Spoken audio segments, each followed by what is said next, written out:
வணக்கம். இன்று நம்முடன் ஓய்வு பெற்ற இந்திய ஆட்சிப்பணி அதிகாரியும், தமிழ் இலக்கியம், வரலாறு, தமிழின் சமூக பொருளாதார அரசியல் குறித்து தொடர்ந்து ஆழமாக உரையாடி வருபவருமான ஐயா பாலச்சந்திரன் அவர்கள் இணைந்துள்ளார்கள். ஐயா வணக்கம். வணக்கம் திருப்பெருமாள்மணி. வணக்கம் ஐயா. இது உங்களுடைய நினைவுகளில் அறிஞர் அண்ணாவை நீங்கள் திரும்பி பார்க்குறீங்க அப்படின்னா, உங்களுக்கு அறிஞர் அண்ணா பற்றிய அந்த முதல் செய்தி அல்லது இப்படி ஒரு தலைவர் இங்கே இருக்கிறாரு அப்படிங்கிறது உங்கள் பால்ய காலங்களில் எப்போ உங்களுக்கு கிடைக்குதுங்க ஐயா? மிக பெருந்தன்மையானவர் அப்படிங்கிறது முதல்ல எனக்கு கிடைத்த ஒரு அடையாளம். அவரை பற்றி இன்முகமான ஒரு மனிதர், எந்த ஒரு விமர்சனத்தையும் கடினமாக ஏற்றுக்கொள்ளாதவர். அது கடுமையான விமர்சனமாக இருந்தாலும், தகுதியில்லாத விமர்சனமாக இருந்தாலும் அதற்காக தன்னுடைய தரத்தை குறைத்து கொள்ள மாட்டார். அப்படிங்கிற அளவில் நான் 1968 நான் எஸ்எஸ்எல்சி பாஸ் பண்ணேன். 67 அவங்க பதவிக்கு வந்தாங்க. எனக்கு 5 வயசு 6 வயசாக இருந்த காலத்திலேருந்து வீட்டில் உள்ளவங்க அந்நேரம் அரசியல் ரொம்ப பேசுவாங்க. எல்லாருமே அரசியல், சினிமா, இந்த ரெண்டு தவிர தமிழ்நாட்டு மக்கள் எதை பற்றியுமே பேச மாட்டாங்க. அதனால் அரசியலை பற்றி பேசுவாங்க. அந்நேரம் அம்மா குறிப்பாக ஒன்று சொன்னாங்க. எனக்கு 8-9 வயசாக இருக்கும்போது சொன்னாங்க, 18 வயசுக்கு கீழே உள்ள பிள்ளைங்களில் யாருமே காங்கிரஸ் சார்பாக கிடையாது, எல்லாரும் திமுக பக்கம் தான் இருக்காங்க அப்படின்னாங்க. அந்த 18 வயசு பிள்ளைங்க வளர்ந்துக்கிட்டே போனாங்க. அவங்க 67 அத்தனை பேரும் திமுகவுக்கு தான் ஓட்டு போட்டாங்க. அதனால் அவர் ஆட்சிக்கு வந்தார். அவருடைய இது ரொம்ப சிறப்பானது தான். 54 அவங்க போட்டி போடல. குடியாத்தத்தில் காமராஜர் நின்ற பொழுது காமராஜரை பச்சை தமிழர்னு சொல்லி அவங்க வரவேற்றார்கள். 57 15 இடம் பிடிச்சாங்க. முதல் தடவையாக தேர்தல் போட்டிட்டு 62 அந்த 15 51 ஆச்சு. 67 ஆட்சியை பிடிச்சார். ரொம்ப விரைவாக ஆட்சியை பிடிச்சிட்டாங்க. அண்ணாவே அப்படி நினைச்சார், நம்ம இவ்வளோ விரைவாக ஆட்சிக்கு வந்திருக்கக்கூடாது அப்படின்னு சொல்லி அண்ணாவே நினைச்சார். அந்த அளவுக்கு பிரமிக்கத்தக்க வளர்ச்சியாக அவங்களுடைய வளர்ச்சி இருந்தது. ஒரு பள்ளி காலகட்டத்தில் நீங்கள் ஏறக்குறைய பள்ளியில் படிக்கும்போது அந்த ஆட்சிக்கு அண்ணா வராரு. அண்ணா ஆட்சிக்கு வந்துட்டார். ஏன்னா இப்போ நீங்கள் குடும்பங்கள்லேயும் அரசியல் பற்றிய உரையாடல் இருக்குது அப்படிங்கிறத சொல்லியிருக்கீங்க. அண்ணா ஆட்சிக்கு வந்துட்டார், திமுக ஆட்சியை பிடித்து விட்டது அப்படிங்கிற செய்தி கிடைத்த அந்த தருணம், அல்லது ஒரு ஆட்சி மாற்றம் தமிழ்நாட்டில் ஏற்பட்டுருச்சு அப்படிங்கிற அந்த செய்தி கிடைத்த தருணம் உங்களுக்கு ஏதாவது நினைவில் இருக்கா? இல்லை, நினைவு இருக்குது. எங்கள் அம்மா மதுரைக்கு போயிட்டு திரும்பி வந்துக்கிட்டு இருந்தாங்க. ஆட்சி திராவிட முன்னேற்ற கழகம் வெற்றி பெற்றதுன்னு தெரிஞ்ச உடனே பஸ் ஸ்டாண்டில் பெரும் கூட்டமாக திராவிட முன்னேற்ற கழகத்துடைய தொண்டர்கள் பெண்களுக்கெல்லாம் பூ கொடுத்து தங்களுடைய மகிழ்ச்சியை தெரிவிச்சுக்கிட்டாங்க. பூ கொடுத்துருக்காங்க. முக்கியமான தகவல். அப்புறம் இன்னொன்று என்னென்னா, நான் சிவகாசி எங்கள் ஊர், அதில் பிரிண்டிங் ப்ரெஸ் இதெல்லாம் ரொம்ப ஜாஸ்தி. அதில் உள்ள ரொம்ப சாதாரணமான நிலையில் இருந்த தொழிலாளர்கள் எல்லாம் திமுகவின் பக்கம் ரொம்ப தீவிரமாக இருந்தாங்க. இந்த பெயிண்டிங் ஆர்டிஸ்ட்னு சொல்லுவாங்க. ராத்திரி பூரா உட்காந்து கறிக்கட்டையை வச்சோ இந்த மாதிரி, அல்லது சுண்ணாம்பியும் கறியும் சேர்த்தோ சோகத்தில் எழுதுவாங்க. நான் சும்மா போயிட்டு வரும்பொழுதெல்லாம் பார்த்துருங்க. அதுக்கப்புறம் எங்கள் அப்பாவும் சொல்லுவாங்க, நைட்டில் 1 மணி வரைக்கும் எழுதிக்கிட்டு இருக்காங்க. எங்கள் அப்பா காங்கிரஸ்கார். நைட்டில் 1 மணி வரைக்கும் எழுதிக்கிட்டு இருக்கான். நம்ம ப்ரெஸ்ஸில் தான் வேலை பார்க்குறேன். பக்கத்தில் இருந்து நான் செகண்ட் ஷோ போயிட்டு பார்க்குறேன். அவர் வட்டச் செயலாளர் அவன்கிட்ட வாடா டீ குடிக்கலாண்டான்னு சொல்லி சொன்னால், அண்ணே விடுங்கண்ணே, என் காசை பத்திரமாங்கண்ணே, கட்சி காசு என்கிட்ட 2 அண்ணா இருக்குன்னு சொல்லிட்டு போகிறான். அது அந்தளவுக்கு தீவிரமான தொண்டர்கள் திமுகவுக்கு அந்த காலத்தில் இருந்த எதையுமே எதிர்பாராமல். உங்களுடைய தனிப்பட்ட நினைவுகள் வழியாக ஒரு முக்கியமான வரலாற்று நிகழ்வை நீங்கள் குறிப்பிடுறீங்க. ஏன்னா அப்போ அந்த அளவுக்கு ஒரு ஏழை எளிய மக்கள் ஒரு தன்னலம் கருதாமல் இந்த கட்சிக்காக உழைச்சிருக்காங்க. திராவிட முன்னேற்ற கழகம் பதவிக்கு வந்ததுக்கு பல காரணங்கள் இருந்தது. அந்த இவர் மேத்தா கண்ணீர் பூக்கள்ங்கிற ஒரு நூலில் ஒரு சின்ன கவிதை ஒன்று எழுதியிருப்பார். புரட்சி அலைகள் பொங்கி வருகையில் புல்லின் நுனியும் புதுமை சிலருக்கும் புல்லாங்குழலும் புரட்சி வெடிக்கும். 1965 ஹிந்தி அஜிடேஷன் அது மாணவர்களை காங்கிரஸ் ரொம்ப அந்நியப்படுத்திடுச்சு. அந்நேரம் பக்தவத்சலம் ஹேண்டில் பண்ணுவது அவ்வளவு சரி கிடையாது அப்படிங்கிறது என்னுடைய அபிப்பிராயம். அடுத்து ரேஷன் கடையில் பெண்களுக்கு அரிசி கிடைக்காமல் இருந்தது. இப்போ நாங்கள் ஓரளவு வசதியான குடும்பத்தை சேர்ந்தவங்க. எங்கள் ரேஷன் கடைக்கு போக வேண்டிய தேவை எங்கள் அம்மாவுக்கு இருந்ததில்லை. அப்படிப்பட்டவங்களே ஒரு நாள் ரொம்ப பொறுமை போய், என்ன கவர்மெண்ட்டு நடத்துகிறானுங்க, போலீஸ்காரனுங்க பொம்பளை பிள்ளைங்களெல்லாம் லாட்டியை வச்சு, நெஞ்சில் லாட்டியை வச்சு தள்ளி விடுறாங்கன்னு சொல்லி ரொம்ப ஆவேசமாக சொன்னாங்க. அப்போ அந்த அதிருப்தி பெண்கள் மத்தியில் ரொம்ப இருந்தது. இது மாதிரி பலதரப்பட்ட மக்களுடைய அதிருப்தி எல்லாமே ஒருங்கிணைந்து காங்கிரஸுக்கு எதிராக அந்நேரம் ஒர்க் பண்ணுச்சு. அதை தவிர திமுகவுடைய கவர்ச்சிகரமான தேர்தல் வாக்குறுதிகள், 1 படி நிச்சயம், 3 படி லட்சியம், 1 ரூபாய்க்கு 1 படி அரிசி கொடுப்போம் அப்படின்னு சொல்லி சொன்னாங்க. அப்புறம் அந்த காலத்தில் வந்து வெள்ளைக்காரங்க இருந்த இடத்துல எல்லாம் சம்மர் சீசனுக்கு வந்து அவங்க வந்து ஒரு ஹில் ரிசார்ட்டுக்கு போயிடுவாங்க சட்டமன்ற கூட்டம் நடத்துறதுக்கு. டெல்லியில் இருந்தவங்க சிம்லாவுக்கு போயிடுவாங்க. நான் வெஸ்ட் பெங்கால் கார்டரை சேர்ந்தேன், எனக்கு தெரியும். டார்ஜிலிங் போயிடுவாங்க. இங்கே வந்து ஊட்டிக்கு போயிடுவாங்க. இவங்களுடைய தாக்குதல்கள்லாம் ரொம்ப கவர்ச்சிகரமாக இருக்கும். அந்நேரம் எனக்கு நினைவு இருக்குது. எப்படி வந்து வால் போஸ்ட் அடிச்சிருந்தாங்கன்னா, கொம்பி எரியுது, குடல் கருகுது, குழு குழு ஊட்டி ஒரு கேடா அப்படின்னு சொல்லி வால் போஸ்ட் அடிச்சிருந்தாங்க. இது ஒரு சின்ன பையன் கூட வாசிக்க முடியும். வாசு ரொம்ப எந்தூசியாஸ்டிக்காக சினிமா பாட்டு சொல்கிற மாதிரி திருப்பி சொல்ல முடியும் அப்படிங்கிற நிலைமை வந்திருந்தது. அடுத்த அந்நேரம் பொள்ளாச்சி மகாலிங்கம் வந்து ஒரு காங்கிரஸ்கார். அவரே அந்நேரம் வந்து என்ன நடக்குதுங்கிறத நிதர்சனமாக அவரால் புரிஞ்சிக்க முடிஞ்சது. அவர் சொன்னார், சி சுப்பிரமணியம், காமராஜ் போன்ற தலைவர்கள் பதவியிலிருந்து விலகி கட்சியை வளர்க்க பாடுபட வேண்டும்னு. அவர் ஒரு மாதிரி ஆன்டி ரிபல்னு சொல்லி நினச்சாங்க. அவர் அவ்வளோ தூரத்துக்கு அவருக்கு மதிப்பு கொடுக்கல. ஆனால் அவர் சொன்னது வந்து சரியாக போச்சுங்கிறது உண்மைதான். இளைஞர்களை ஈர்ப்பதற்கு காங்கிரஸ் வந்து தவறிவிட்டது அப்படிங்கிறது நிஜம்தான். அதுக்கப்புறம் காமராஜர் வந்து கவர்ச்சி அரசியல் நடத்தலை. அந்த கவர்ச்சி அரசியல் நடத்தணும்னு அவர் கூட இருந்தவங்கள்லாம் சொன்ன போதும் அதுக்கு அவர் வேண்டா வெறுப்பாக தலை சாய்ச்சாலும் சிவாஜி கணேசன் அந்த கவர்ச்சி அரசியல் நடத்துவதற்கு தகுதி இல்லாதவர். அவர் தன்னுடைய நடிப்பு பரிமாணத்தை பார்த்துக்கிட்டு இருந்தார். இடையில ஏதாவது ஒரு வார்த்தை 2 வார்த்தை இதை பற்றி சொல்லுவார், காங்கிரஸை பற்றி. அதை மறைமுகமாக சொல்லுவார், நேரடியாக கூட சொல்ல மாட்டார். அது எதுவும் எடுபடல. அந்த காலத்தில் நீங்கள் தமிழர்களுடைய வாழ்க்கை பாருங்கள். இயல் இசை நாடகம் அப்படின்னு முத்தமிழ்ங்கிறதே இயல் இசை கொத்து அல்லது நாடகம் என்ன சொன்னாலும். அப்போ தமிழர்கள் இசையோடு ஒன்றியவர்கள், நாடகத்தோடு ஒன்றியவர்கள். அதனால் அந்த கலைங்கிறது வந்து அவங்களுக்கு வந்து ஒரு மிகப்பெரிய சாதனமாக இருந்தது. அதை ரொம்ப சரியாக பயன்படுத்திக்கிட்டதுங்கிறது வந்து திராவிட முன்னேற்றக் கழகம். அவங்க வந்து தங்களுடைய கட்சி பிரச்சாரத்துக்கு மட்டும் அதை பயன்படுத்தலை. ஏழை எளிய மக்களுடைய வாழ்வுக்காக அவங்க ஏதாவது செய்கிறதுனா உடனடியாக அதை பற்றி தங்களுடைய ஒரு பாட்டில் வந்து சினிமா பாட்டில் வந்து போட்டுருவாங்க. புதையல்னு ஒரு படம், பத்மினி அம்மா நடித்த படம்.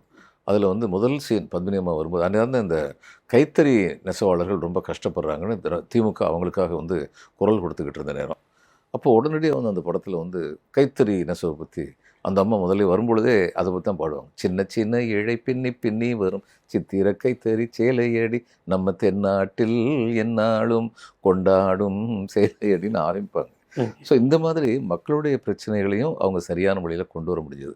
எதிர்க்கட்சியாக இருக்கும் பொழுது பிரச்சனைகளை எழுப்புவதுங்கிறது ரொம்ப எளிது. ஆளுங்கட்சியாக இருந்தால்தான் அந்த பிரச்சனைகளை நேர்கொள்வது என்பது கடினம். அவங்களுக்கு அந்த கஷ்டம் இல்லாமல் இருந்தது. தொடர்ந்து பிரச்சனைகள் வந்து எழுப்ப முடிஞ்சது. அப்போ எல்லா தரப்பு மக்களையும் இவங்க அதிருப்திக்கு உள்ளாக்கிட்டதுனால விமன்கிறது ஒரு 50% அது எலக்ட்ரல் ஃபோர்ஸ். அதில் ஏழை எளிய மக்கள் எல்லோருமே வந்து பாதிக்கப்பட்டாங்க. அதே மாதிரி இதில் வந்து சீனிவாசன் வந்து விருதுநரில் நின்ற போதெல்லாம், விருதுநரில் வந்து எங்கள் அப்பாவுடைய பிஸ்னஸ் பார்ட்னர் ஒருத்தர் இருந்தார். அவர் வந்து இதாக வந்து எங்கள் அப்பாட்ட வந்து சொல்லிகிட்டு இருந்தார், 5 மணிக்கு அழகலட்சுமி, அவங்க மனைவி பேர் வந்து அழகலட்சுமி. என்னென்ன அநியாயமாக இருக்குது, 5 மணிக்கு அழகலட்சுமி வந்து இதில் முத்தத்தில் தண்ணி தெளிக்கணும்னு சொல்லி கதவை திறக்கிறா. தண்ணியை தூக்கி போட்டால் சரி, பட்டுன்னு ஒரு பையன் இப்படி கையை வச்சே தூங்கிட்டு இருக்க பையன் எந்திரிக்கிறான். எந்திரிச்சு அம்மா காங்கிரஸ் ஓட்டு போட்டுறாதீங்கிறான். என்ன இது, இந்த வேலையை தான் பண்ணுறானுங்க. இதெல்லாம் உண்மையிலேயே நடந்தது. அப்போ அப்படிப்பட்ட ஒர்க் ஃபோர்ஸாக இருந்து மாணவர்கள் வந்து வேலை பார்த்தாங்க. அந்த வெறுப்பு காங்கிரஸ் மேலே வந்து அப்படிப்பட்ட ஒரு வெறுப்பு ஏற்பட்டுருச்சு. அதாவது அத்தகைய உணர்ச்சி வேகம் காங்கிரஸுக்கு எதிராக வந்திருக்கக்கூடாது. ஏன்னா காங்கிரஸுடைய ஆட்சி வந்து கீழ்மட்டத்தில் லஞ்சம் இருந்தது. எல்லா இதுலேயுமே ஆட்சியிலையும் லஞ்சம் இருந்தது, இனிமேலும் இருக்கும். கீழ்மட்டத்தில் லஞ்சத்தை என்றைக்குமே ஒழிக்க முடியாது. ஆனால் அதை மீறி மேல்மட்டம் சரியாக இருக்கும்போது அந்த லஞ்சத்திற்கு எதிரான நடவடிக்கைகள் எடுக்கப்படும். காமராஜர் அவருடைய அமைச்சர்கள் எல்லாருமே வந்து நேர்மையானவர்களாக இருந்தார்கள். எதுக்கோட்டை ராமையான்னு சொல்லி ஒரு பொதுப்பணித்துறை அமைச்சர் ஒருத்தர் இருந்தார். அவர் வந்து அமைச்சர் பதவி போச்சு 67. அதுக்கப்புறம் 70 71 ஒரு காங்கிரஸ் மாநாடு ஒன்று நடந்துச்சு. அதுக்கு வந்து ஒரு வண்டி ஒன்று பஸ் வந்து அமைத்திருந்தாங்க. அந்த பஸ்ஸு வந்து கிளம்பும்போது ஒருத்தர் பின்னாடியே ஓடுறாரு, ஐயா நில்லுங்க. பஸ்ஸுக்கு உள்ளே இருந்தவங்க வந்து தட்டும்போது நிப்பாட்டியா, பழைய அமைச்சரியா அப்படிங்கிற அந்த பஸ்ஸில் ஏறுற அளவுக்கு தான் அவருக்கு வசதி இருந்தது.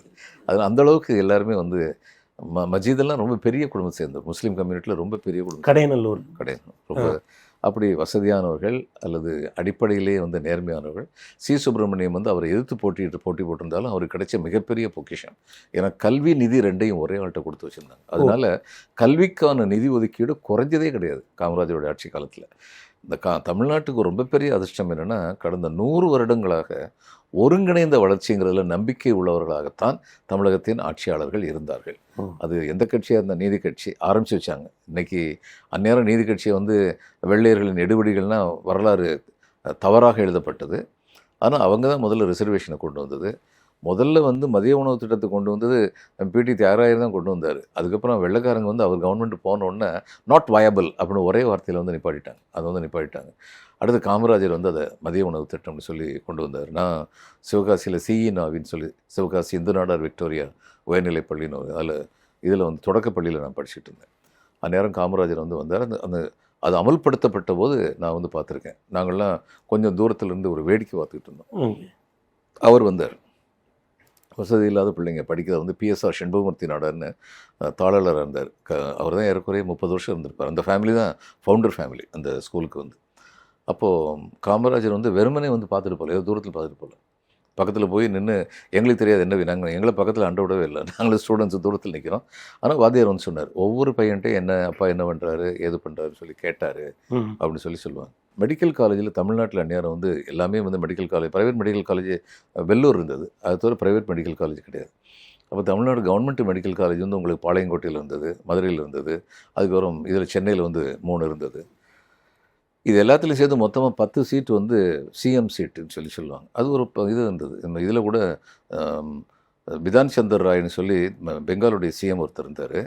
அவர் வந்து by appointment he was physician to the president of India, பெரிய மருத்துவர். அவருக்கு வந்து ஜேஎன்கே மெடிக்கல் காலேஜில் 2 சீட்டு, வெஸ்ட் பெங்கால் சீஃப் மினிஸ்டருக்கு 2 சீட் இருந்தது. அவர் எப்போ ஒரு காலத்தில் நல்ல ட்ரீட்மெண்ட் கொடுத்துருக்கணும். அப்போ சித்தார்த்த சங்கர் ராய் வந்து சீஃப் மினிஸ்டராக இருந்தபோது எதிர்க்கட்சி தலைவராக இருந்தது வந்து ஜோதி பாசு. அப்போ சித்தார்த்த சங்கராயிட்டு வந்து ஜோதி பாஸ் கேட்டேன், என் மனுக்கு மெடிக்கல் காலேஜ் அட்மிஷன் எடுக்கணும்னு ஜேஎன்கேக்கு அனுப்புங்க, குழந்தை பையன் ரொம்ப சொல்கிறான், அங்கே போய் அனுப்புங்க அப்படின்னு சிரிச்சுக்கிட்டே சொல்லி ஜேஎன்கேக்கு அனுப்பி வச்சாங்க. அதே மாதிரி இங்கே 10 சீட் இருக்குன்னா அது இப்போ சீஃப் மினிஸ்டரும் சொல்லணும் யாருக்கு கொடுக்கணும்னு சொல்லி. அது ரொம்ப டிலே பண்ணிக்கிட்டே இருந்தார். இதுக்கு ஆதாரம் எதுவும் கிடையாது, நான் கேள்விப்பட்டது. இது உண்மையாக இருக்கும் என்று நம்புவதற்கு உண்மையா இல்லைனா கூட அவர் அப்படிப்பட்டவர் தாங்க, சந்தேகம் இல்லை. அவருடைய குணத்தை ஒட்டி. அப்போ வைரவன் சொல்லி அவருடைய பிஏ வந்து ஐயா ரொம்ப வந்து ப்ரெஷர் கொடுக்குறாங்க, சீக்கிரமாக கொடுக்குன்னு சொல்கிறாங்க, இந்த பஞ்ச் ஆஃப் அப்ளிகேஷன் இருக்கியா பாருங்க, கொஞ்சம் சீக்கிரமாக பார்த்து கொடுத்துருங்கன்னு சொல்லிட்டு போயிட்டு ஒரு 10 நிமிஷத்தில் வந்து அந்த 10 அப்ளிகேஷன் கொண்டு கொடு இதெல்லாம் போட்டிருப்பா அப்படின்னா. எப்படியா தேர்ந்தெடுத்தீங்க இவ்வளோ சீக்கிரமானாரா? இல்லை அப்பங்க கையெழுத்து போட்ட இடத்துல பார்த்தேன் கை நாட்டு போட்டவனாக இருக்கேன், அவன் பிள்ளைலாம் டாக்டர் ஆகட்டுமே, அதை டக்குன்னு எடுத்துட்டேன்ப்பா போட்டிருப்பேன். அப்படிப்பட்டவராகத்தான் காமராஜர் இருந்தார். இப்போது இவ்வளோ தூரம் காமராஜை பற்றி ஒரு முன்னுரை கொடுக்கறதுக்கு காரணம் அதற்கு சற்றும் குறையாதவராக திரு அண்ணாதுரை அவர்கள், அறிஞர் அண்ணா என்று மக்களால் அன்புடன் அப்படி அழைக்கப்படுவதற்கு முழு தகுதி படைத்தவராக இருந்த. இல்லை, நீங்கள் ரொம்ப முக்கியமான ஒரு விஷயத்தை வந்து நீங்கள் தொடர்றீங்க. காமராஜரையே தோற்கடித்த ஊர் தானே இது அப்படிங்கிறது ஒரு பரவலாக அரசியல் தளத்தில் அப்படி மேம்போக்காக சொல்லப்படுது. ஆனால் நீங்கள் ரொம்ப இயல்பாக காமராஜர் ஒரு உயர்ந்த பண்பாளர், ஒரு உயர்ந்த தலை சிறந்த நிர்வாகி, ஆனால் அவருக்கு எந்த விதத்திலும் குறையாதவராக நீங்கள் அண்ணாவை மதிப்பீங்க. ஏன்னா காமராஜர் தோற்றதை பற்றி அண்ணா வந்து சந்தோஷப்படல. இத்தனைக்கும் அண்ணாதுரையை தோற்கடிக்கணும்னு காமராஜர் தலைமையில் வந்து முழு முயற்சி எடுத்தாங்க 62. அந்நேரம் வந்து அண்ணா வந்து ஒரு கூட்டத்தில் பேசியிருக்காரு, தமிழகத்தின் காவல்துறை எவ்வளவு கண்ணியமானது, அந்த காவல்துறையை சேர்ந்த போலீஸ் கான்ஸ்டபிள்ஸ் நீங்கள் ஏன் எனக்கு எதிராக ஓட்டு போடுவதற்கு 5 ரூபாய் கொடுப்பதற்கு சாட்சியாக நிற்கின்றீர்கள், நீங்களே தான் கொடுத்து விடுங்களேன், இதற்கு சாட்சி அப்படிலாம் பேசியிருக்காரு. ஏன்னா அப்படிலாம் நடந்தது நிஜம். பால் மேலேயும் வெத்தலை மேலேயும் சத்தியம் வச்சு அண்ணாதுரைக்கு ஓட்டு போட மாட்டேன்னு சத்தியம் வச்சு 5 ரூபாயை கொடுத்தாங்கன்னு சொல்லி எங்கள் ஊரில் அந்நேரம் பேசியிருக்காங்க. சந்தேகம் கிடையாது. இன்றைக்கி வந்து இது எல்லாமே இன்றைக்கி நேற்று வந்ததில்லை. இந்த ஓட்டுக்கு பணம் கொடுக்குறதுங்கிற வியாதி அன்னைக்கே வந்தது. அப்போ அண்ணாதுரையை தோற்கடிக்கணும்னு இவங்க அவ்வளோ தூரத்துக்கு முயற்சி பண்ணது காரணம் காமராஜர் ரியலைஸ்டு 15 சீட்டு வந்துட்டாங்க, வந்தவங்க இப்பயே இவங்களை வளர விடாமல் ஆக்கிடணும் அப்படின்னு சொல்லி நினச்சாரு. அவர் கீழே உள்ளவங்க இப்படியெல்லாம் வேலை பார்த்தாங்க. அதனால் அண்ணா தோற்று போயிட்டார். ஆனால் அண்ணா தோற்றதுனால கட்சி வந்து தோற்று போல. அண்ணாவை தோற்கடிச்சதுங்கிறது வந்து இவங்களுக்கு வந்து திமுகவுக்கு வந்து ஒரு வசதியாக தான் போச்சு. ஏன்னா அதுக்கப்புறம் அண்ணா வந்து ராஜ்யசபையில் இது பண்ணி இதுக்கு போனார், டெல்லிக்கு போனார். டெல்லிக்கு போயும் அண்ணா முதல்ல பேசும்போது ஏதோ அந்த கன்னி பேச்சுன்னு சொல்லுவாங்க, அதுக்கு ஒரு 20 நிமிஷம் டைம் கொடுப்பாங்க. நேரம் உட்காந்துட்டார். அந்த 20 நிமிஷம் டைம்ங்கிறது வந்து அண்ணாவுடைய பேச்சழகில் மயங்கி சபாநாயகர்கிட்ட வந்து நிறுத்த சொல்லாதீங்கன்னு சொல்லிட்டு அது வந்து 1 மணி நேரத்துக்கு மேலே அண்ணா வந்து பேசினார். முற்ற முழுக்க உட்காந்து அமைதியாக காத்தார். அண்ணாவுடைய சொற்கள் வந்து ஆழமான சொற்கள். அதாவது பாரதியார் பற்றி சொல்லுவாங்க, his words cannot be replaced. அவர் சொன்ன ஒரு சொல்லை வந்து இன்னொரு சொல்லால் மாற்றி போட முடியாது. எளிமையான ஆனால் மிக கடினமான கருத்துக்களை கூறுவதாக அவருடைய கவிதை அமைந்திருக்கும். அது மாதிரி தான் அண்ணா வந்து அன்எம்ப்ளாய்மெண்ட் பற்றி எல்லாரும் என்னென்னாலும் பேசலாம். ஆனால் அண்ணா ரெண்டே வரி தான் சொன்னார். வீதியோரங்களிலே வேலையற்றதுகள், அகிரணை வேலையற்றவர்கள் இல்லை, வீதியோரங்களிலே வேலையற்றதுகள், வேலையற்றதுகளின் உள்ளங்களிலே வீணான சிந்தனைகள். அதாவது unemployment will lead to social disorder, social disharmony. அதை ரெண்டு வரியில் ரொம்ப அழகாக சொல்லிட்டு போயிட்டார். அப்புறம் திராவிட முன்னேற்ற கழகத்தை பற்றின ஒரு தவறான நோக்கம் மாறுவதற்கு அண்ணா வந்து நாடாளுமன்றத்துக்கு போனது ரொம்ப உதவுச்சு. HV காமத்னு ஒருத்தர் இருந்தார். அவர் சொன்னார், நம்முடைய கண்ணோட்டத்தை மாற்றிக்கொள்ள வேண்டும், பெரியார் அண்ணா போன்றவர்கள் தேசிய தலைவர்கள் என்பதை நாம் உணர வேண்டும். ஒரு நார்த் இந்தியாவில் அப்படிப்பட்ட ஒரு பேச்சு வந்து முதல் தரம் வந்ததே இவர் அங்கே போனதுக்கு அப்புறம் தான். ஒரு வார்த்தை வந்து சொன்னார். நீங்கள் ரொம்ப அழகாக சொல்கிறீங்க.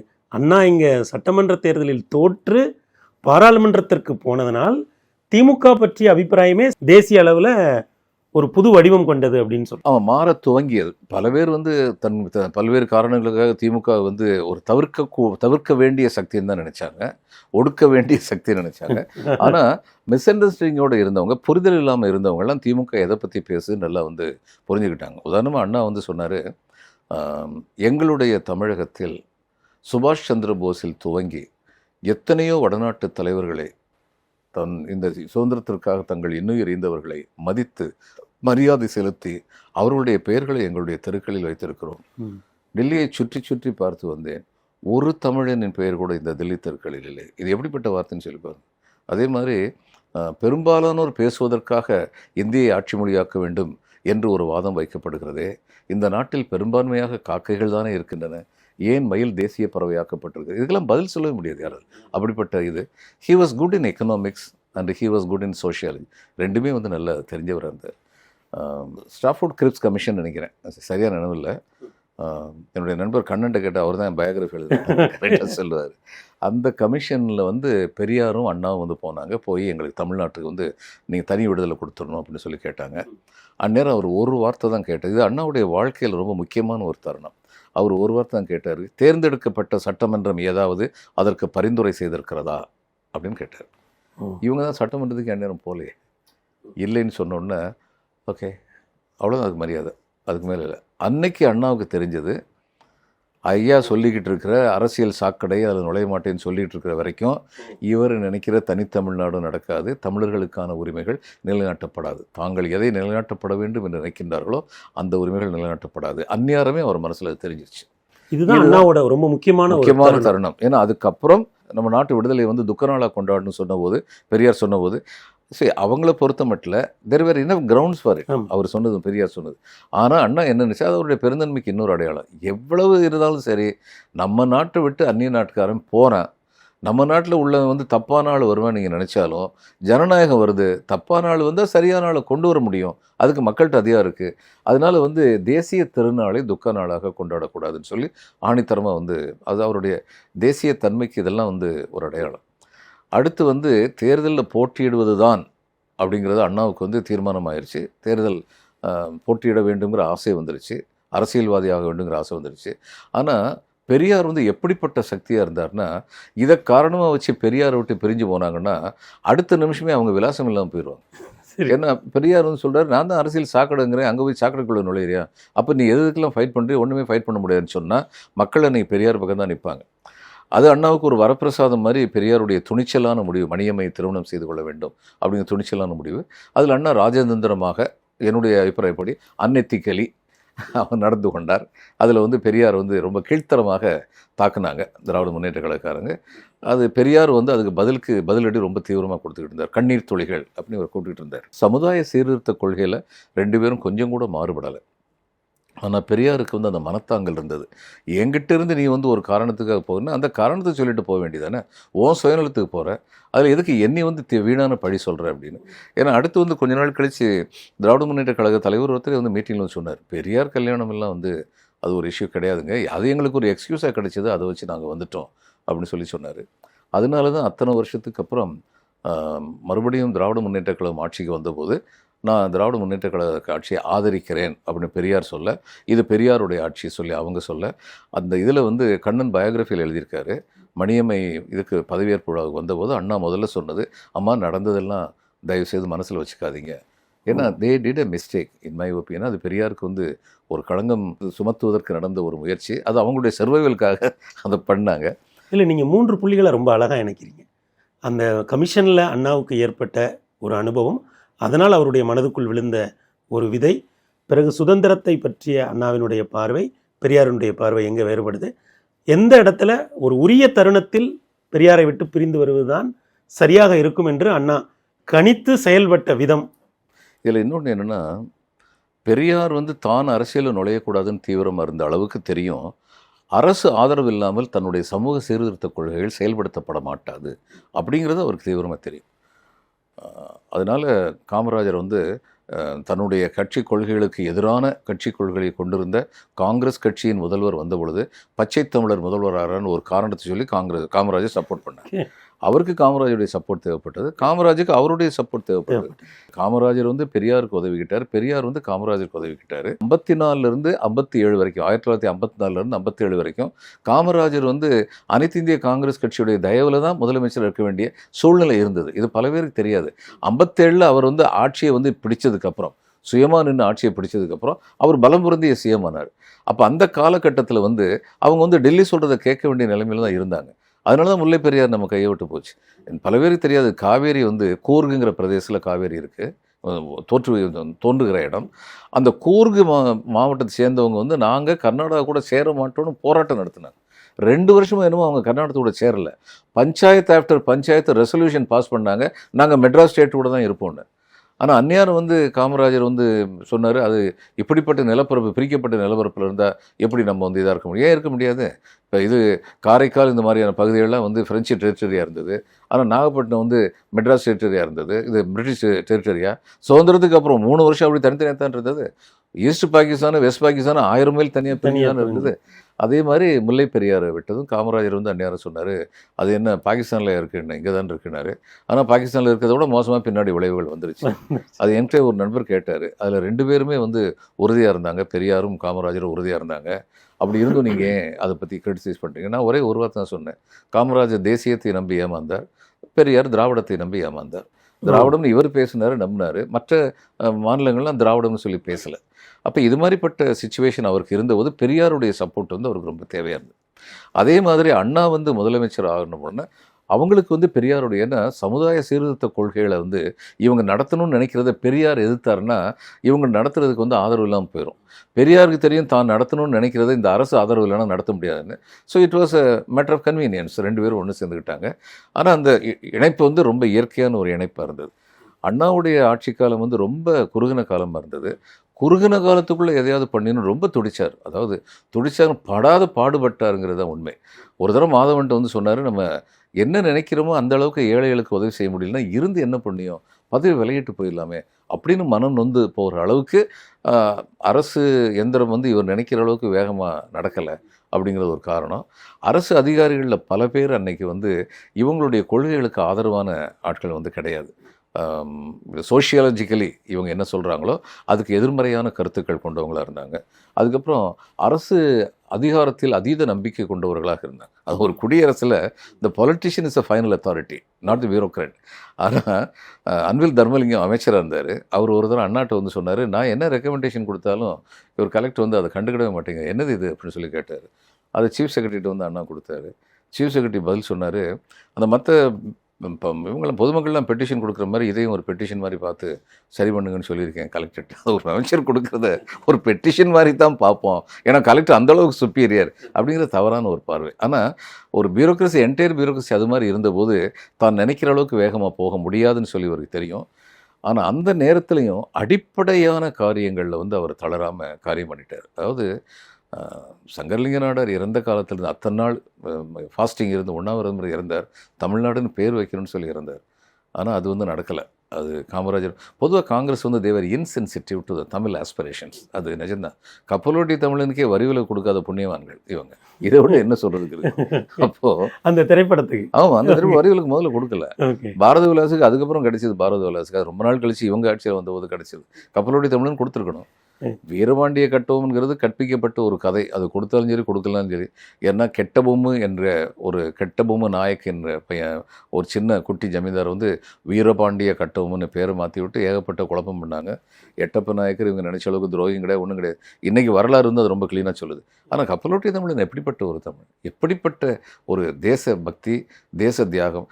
அந்த இது செக் இருக்கே அவரை இது பண்ணாங்கல்ல, அந்த செக்கு வந்து it went out of use, disuse ஆயிருச்சு. கையால் இழுக்கிற செக்கு இதை அந்த வெள்ளைக்காரன் கண்டுபிடிச்சி அதை எடுத்துட்டு வா, ரிப்பேர் பண்ணி இவர்கிட்ட கூட கையால் இழுக்கட்டும்னு சொல்லி கொடுமைப்படுத்தினான். இது எத்தனை பேருக்கு தெரியும்?